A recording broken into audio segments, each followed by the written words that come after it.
안녕하세요. 오늘 신앙의 정석에서는 우리 역대기를 한번 함께 살펴보려고 합니다. 특별히 오늘은 제가 강의를 드리는데 강의안을 좀 보면서 여러분들에게 역대기를 설명해 드리고 싶어요. 제가 지금부터 보여드리는 강의안은 여러분 유튜브 밑에 내용란을 들어가시면 다운을 받을 수 있게 해놓았습니다. 그래서 링크를 타고 들어가시면은 다운을 받으실 수가 있습니다. 자, 그럼 이제 함께 강의안을 보시면서 역대기 내용들을 함께 살펴보도록 하겠습니다. 네, 역대기는 어떤 책인가에 대해서 설명을 해드리도록 하겠습니다.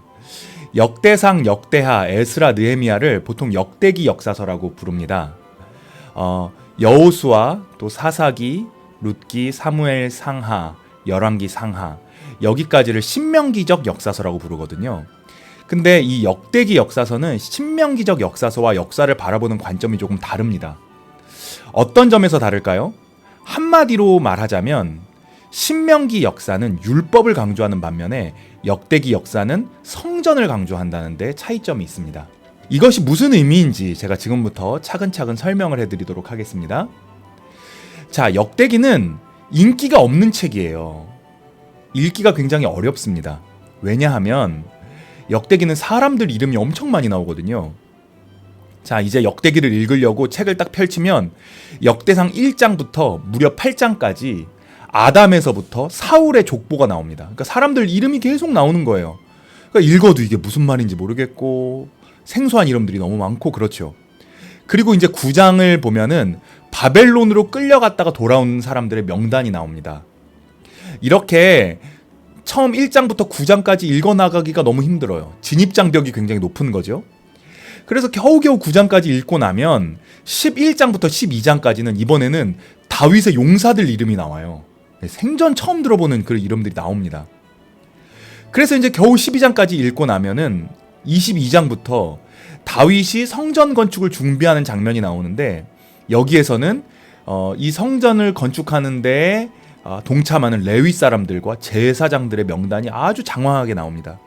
사람들의 이름이 너무 많이 나와서 기본적으로 읽기가 굉장히 어려워요. 신학자들 역시 역대기를 그렇게 좋아하지 않았습니다. 그 이유는 이 역대기가 열왕기서에 비해서 다윗 왕조를 굉장히 미화시키는 것처럼 보이거든요. 일종의 어용 역사책처럼 보인다. 어떤 신학자는 그렇게 평가하기도 했는데 어용 역사책, 그러니까 이 왕조를 굉장히 미화시키는 역사책처럼 보이기 때문에 신학자들도 역대기를 별로 좋아하지 않았어요.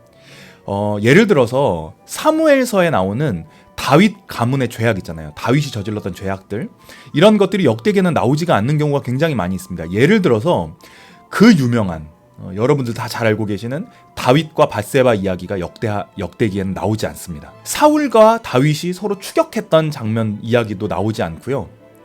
사무엘서에 의하면 다윗이 하나님 앞에 나아가서 내가 하나님의 성전을 짓고 싶다라고 요청했을 때 하나님께서는 너가 아니라 너의 아들이 성전을 짓게 될 것이라고 말씀하시잖아요. 근데 역대기를 보면 다윗이 성전을 준비하는 장면이 역대상 21장에서부터 21장까지 기록되어 있습니다. 역대기서에는 사실상 다윗이 성전 건축을 위한 거의 대부분의 준비를 한 것으로 그렇게 기록되어 있죠. 또 솔로몬이 이방 여인들과 결혼해서 우상을 숭배했다는 내용도 역대기에는 나오지 않습니다. 역대기 역사서는 다윗과 솔로몬을 굉장히 이상적인 왕으로 그리고 있는 것 같습니다. 역대기서에 이렇게 유독 이름이 많이 나오고 또 다윗과 솔로몬의 범죄가 상대적으로 적게 나오는 데는 이유가 있습니다. 그것을 이해하기 위해서는 이 역대기가 어떠한 배경에서 기록되었는지를 이해하셔야 됩니다. 역대기 역사서는 이스라엘 민족이 바벨론에 의해 멸망한 후, 그러니까 이스라엘 민족, 남유다 왕국이 기원전 586년경에 바벨론 제국에 의해서 멸망당했거든요. 그리고 거기에 살던 사람들이 다 포로로 끌려갑니다. 그렇게 포로로 끌려간 후에 예레미야 선지자 말대로 70년 만에 고국으로 돌아오게 돼요. 그렇게 고국으로 돌아온 후에 기록된 책이 바로 역대기서입니다. 이 고향으로 돌아온 이스라엘 백성들의 가장 큰 과제가 하나 있었어요. 그 과제가 뭐였냐면 성전을 재건하는 일이었습니다. 바벨론의 느부갓네살 왕에 의해서 성전이 다 파괴가 됐는데 이제 고향으로 돌아온 이스라엘 백성들이 가장 먼저 해야 될 일은 성전을 재건하는 일이었습니다. 성전은 하나님의 임재를 상징하는 것입니다. 또 성전은 이스라엘 백성들이 하나님의 선택된 백성이라는 사실을 보증하는 증거이기도 했습니다. 하나님은 성전에서 그 백성들을 만나주셨죠. 그래서 포로에서 돌아온 백성들은 성전 세우는 것을 가장 우선적인 과제로 삼았습니다. 그런데 성전을 재건하는 일이 결코 만만치가 않았던 거예요. 성전을 재건하려고 했더니 주변 민족들, 특별히 이제 사마리아인들을 비롯한 주변 민족들이 성전 공사를 얼마나 방해하는지 모릅니다. 그리고 그에 따라서 시간이 지나면서 백성들의 헌신도 점점 사그라들어서 성전 완공이 점점 미뤄지게 되었죠. 이 학개와 스가랴서가 바로 이 시기에 기록된 예언서인데요. 학개와 스가랴서를 보면은 성전 완공을 미루고 있는 이스라엘 백성들을 향한 선지자의 일갈이 기록되어 있습니다. 너희는 산에 올라가서 나무를 가져다가 성전을 건축하라. 그리하면 내가 그것으로 말미암아 기뻐하고 또 영광을 얻으리라. 여호와가 말하였느니라. 너희가 많은 것을 바랐으나 도리어 적었고 너희가 그것을 집으로 가져갔으나 내가 불어버렸느니라. 나 만군의 여호와가 말하노라. 이것이 무슨 까닭이냐. 내 집은 황폐하였으되 너희는 각각 자기 집을 짓기 위하여 빨랐음이라. 이스라엘 백성들은 하나님의 집은 황폐하였는데 이스라엘 백성들은 자기 집만을 짓기에 바빴고 그래서 하나님께서 이스라엘 백성들을 축복하지 않았다. 학개 선지자가 이렇게 이야기하고 있는 것이죠. 이스라엘 백성들은 자신의 사명을 이루기 위해서 어떻게 하면 우리가 성전을 완공할 수 있을까? 사명을 이루기 위해서 자신들의 역사를 철저하게 다시 살펴보기 시작했습니다. 바로 이러한 상황에서 역대기가 기록된 것이죠. 앞서 언급했듯이 여호수아, 또 사사기, 사무엘서, 열왕기서는 신명기적 관점에서 기록된 책이에요. 여기서 말하는 이 신명기적 관점이라는 것은 뭐냐면 하나님의 율법을 잘 지키면 복을 받고 하나님의 율법을 지키지 않으면 저주와 심판을 받는다. 이게 이제 신명기의 사상이거든요. 이 신명기적 관점으로 역사를 기술한 것이 여호수아, 사사기, 사무엘, 그리고 열왕기서입니다. 그러니까 열왕기서를 여러분들이 잘 보시면 열왕기서가 왕들을 평가하는 기준이 있어요. 그 기준이 뭐냐면 이 왕이 여호와의 율법을 충실하게 잘 따랐느냐, 다윗의 길로 잘 행하였느냐, 이것이 왕을 평가하는 기준이었어요. 그런데 반면에 역대기는 평가하는 기준이 조금 다릅니다. 성전의 관점에서 역사를 보는 거죠. 역대기서가 왕을 평가하는 기준은 그들이 하나님의 성전을 어떻게 대했느냐, 이 기준으로 왕들을 평가하는 거예요. 성전을 어떻게 대했느냐. 대표적인 두 가지 케이스가 있는데 역대하 26장 1절에서부터 23절에는 우시야 왕에 대한 이야기가 나옵니다. 우시야 왕은 어떤 왕이냐면은 제사장들이 아니라 스스로 제사를 지내려고 했어요. 그러니까 원래 제사를 지내려면은 제사장들이 제사를 지내야 되는데 이 우시야 왕은 자기가 성전에서 제사를 지내려고 했거든요. 그러다가 어떻게 됐냐? 나병 환자가 되었다. 또 역대하 29장에서부터 32장에 보면 히스기야 왕이 나오는데 이 히스기야 왕은 어떤 왕이냐? 성전을 정화시킨 왕입니다. 그리고 히스기야 왕 때 어떻게 보면 왕정시대 최초로 유월절이 제대로 지켜져요. 그래서 성전을 정화하고 유월절을 지켰을 때 히스기야가 형통하고 평안하였다. 이렇게 평가를 내립니다. 또 이 성전의 굉장히 중요한 기능 중에 하나가 기도하는 기능이거든요. 성전을 완공한 후에 솔로몬이 하나님 앞에 기도를 드리는데, 성전을 봉헌하면서 기도를 드리는데 그 기도에서 뭐라고 이야기하냐면, 하나님, 우리가 어려움에 처했을 때 이 성전을 바라보며 기도할 때 하나님 우리의 기도를 응답해 주시고 우리의 땅을 고쳐 주시옵소서, 이렇게 기도하거든요. 성전은 어떤 곳이냐? 기도하는 곳입니다. 역대기를 보면 회개하고 기도하는 왕들은 선한 왕들로 평가를 받고 회개하지 않은 왕들은 악한 왕으로 평가를 받습니다. 르호보암, 므낫세, 아몬, 시드기야 왕들의 케이스를 보면 이러한 내용들을 알 수 있는데, 특별히 이제 므낫세 왕을 보면은 열왕기에서 므낫세는 진짜 나쁜 왕이에요. 아주 악한 왕 중에 악한 왕입니다. 그런데 놀랍게도 역대기에서는 이 므낫세가 회개한 왕으로 기록이 되어 있습니다. 이렇게 역대기의 기록 배경을 알고 나면 역대기서에 왜 그렇게 족보가 많이 나오는지, 레위인의 명단이 왜 그렇게 많이 나오는지 이해가 됩니다. 지금 백성들은 성전을 짓기 위해서 힘든 시간을 인내하면서 보내고 있거든요. 역대기는 그 백성들의 수고, 그들이 성전을 짓기 위해 하고 있는 그 수고가 결코 헛되지 않다는 사실을 강조하고 있는 것이죠. 성전을 위해서 수고를 아끼지 않는 그 백성들이야말로 하나님의 참 백성이다. 그리고 지금 이 족보에 옛날 사람들의 이름이 다 이렇게 기억돼서 기록되어 있는 것처럼 하나님께서 그 백성의 이름을 기억하고 계신다는 사실, 그리고 앞으로도 영원토록 그 이름을 기억하실 것이라는 사실을 역대기는 강조하고 있는 것입니다. 특별히 이제 역대기의 이 족보가 굉장히 많이 나온다고 했는데, 역대기에는 족보와 사람의 이름이 굉장히 많이 나옵니다. 그래서 역대기서를 읽는 게 쉽지 않아요. 그런데 이 이름들을 가만히 보고 있으면 역대기에 나오는 이 이름들이 무작위로 나열되어 있는 것이 아니라 신학적인 의미를 담고 굉장히 정교하게 배열되어 있다는 사실을 알 수가 있습니다. 예를 들어 볼까요? 2장에서부터 4장에 유다 족보가 되어 있는데 2장에는 유다 자손의 족보가 나오고요. 3장에는 다윗 자손의 족보가 나오고 또 4장부터는 유다 자손의 족보가 또 나옵니다. 그러니까 다윗 자손의 족보를 유다 자손의 이 명단이 감싸고 있는 거예요. 그 다윗 자손의 족보를 또 가만히 명단을 보면 또 어떻게 되어 있냐면 다윗의 9 아들들의 명단이 나오고 그리고 그 중간에 솔로몬의 이름이 나오고 그리고 그 다음에 또 다시 다윗의 9 아들들의 이름이 나옵니다. 여기서 보면 이 가운데 다윗의 자손과 솔로몬의 이름이 그 정점을 이루고 있는 것을 보게 됩니다. 유다 족보에서 중심은 다윗의 자손이고 다윗의 자손에서 중심은 솔로몬입니다.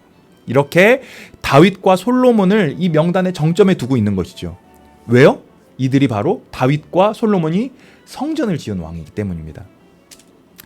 또 역대상 6장에 보면 레위의 족보도 나오는데요. 레위의 족보도 비슷한 패턴을 가지고 있습니다. 레위의 족보에서도 성전에서 봉사하는 제사장과 아론 자손이 가장 그 중심을 차지하고 있고 그 정점에는 하나님을 찬양하는 성가대가 배치되어 있습니다. 이는 성전의 기능이 하나님을 예배하고 하나님을 찬양하는 것이다 라는 것을 강조하고 있는 것이죠. 여러분, 이번에는 이제 역대기 전체 구조를 한번 살펴보도록 하겠는데요. 특별히 이제 역대기서와 같은 책들을 읽을 때 그냥 읽으면 어렵습니다. 미로를 헤매는 것 같은 그런 느낌이 들어서 읽기가 어렵거든요. 그때 중요한 게 뭐냐?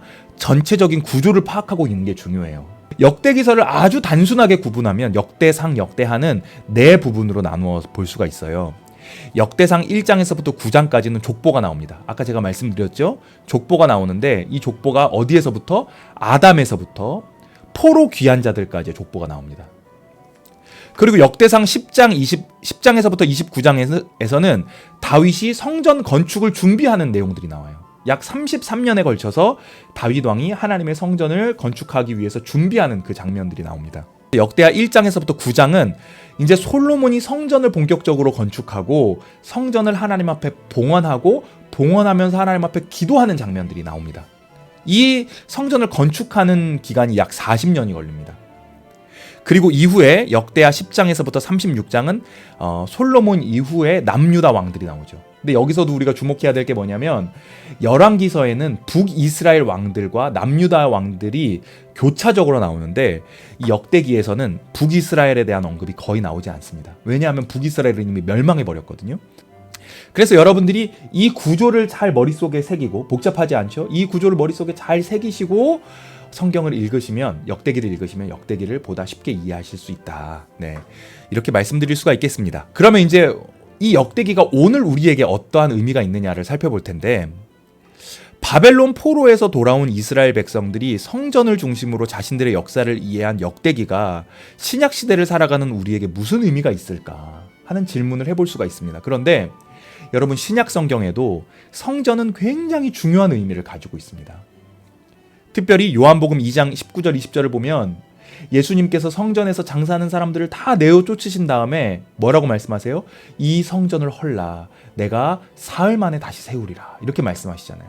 거기서 말하는 이 성전은 자신의 육체를 가리켜서 하신 말씀이다, 이렇게 기록되어 있습니다. 즉 예수님께서는 자기 자신을 참 성전이라고 말씀하고 계신 거예요. 구약에서 성전의 기능이 무엇입니까? 구약에서 성전의 기능은 하나님의 영광과 임재를 드러내는 거였거든요. 그런데 신약에서 보면, 특별히 요한복음 1장 14절을 보면 말씀이 육신이 되어 우리 가운데 거하시매 우리가 그의 영광을 보니 아버지의 독생자의 영광이요 은혜와 진리가 충만하더라, 이렇게 기록되어 있죠.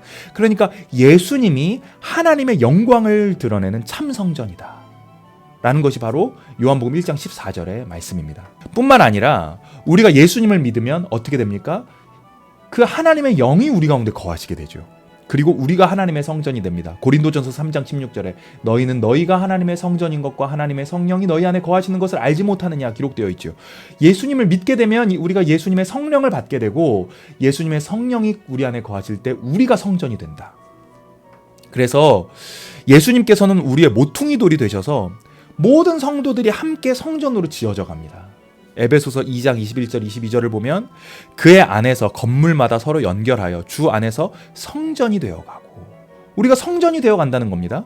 너희도 성령 안에서 하나님이 거하실 처소가 되기 위하여 그리스도 예수 안에서 함께 지어져 가느니라. 그러니까 우리 한 사람 한 사람이 성전이고, 또 우리가 교회 안에서 서로 사랑하면서 그리스도 안에서 하나를 이루어갈 때 우리가 함께 성전이 되어간다. 에베소서가 이렇게 이야기하고 있는 것이죠. 포로에서 귀환한 이스라엘 백성들이 성전을 재건하는 것처럼, 그리고 그들이 그렇게 성전을 재건할 때 그들이 하나님의 참 백성이 되고 하나님께서 그 백성들의 이름을 기억하실 것이다, 역대기가 이렇게 약속하는 것처럼 우리도 하나님의 성전으로서 하나님과 늘 친밀함을 누리고 찬양과 기도에 힘쓰면서 서로를 사랑하는 삶을 살아야 합니다. 그것이 바로 우리가 오늘날 성전을 지어가는 것이죠. 이것이 바로 역대기가 우리에게 알려주는 신앙적인 교훈인 것입니다. 네, 지금까지 역대기의 말씀을 살펴보았는데요. 제가 지금까지 설명드린 내용은 아주 짧은 시간에 역대기의 내용들을 아주 압축적으로 설명드린 것입니다. 여러분이 직접 역대기의 내용들을 읽어보시면 제가 설명한 것보다 더 풍성한 은혜를 아마 경험하실 수 있을 거라고 그렇게 믿습니다. 우리가 함께 하나님의 성전으로서 하나님과 친밀함을 누리는 삶을 살아가고, 또 교회 안에서 우리가 서로 사랑함으로써 하나님의 성전을 지어나가는 하나님의 참된 백성들이 되기를 주님의 이름으로 기도합니다. 감사합니다.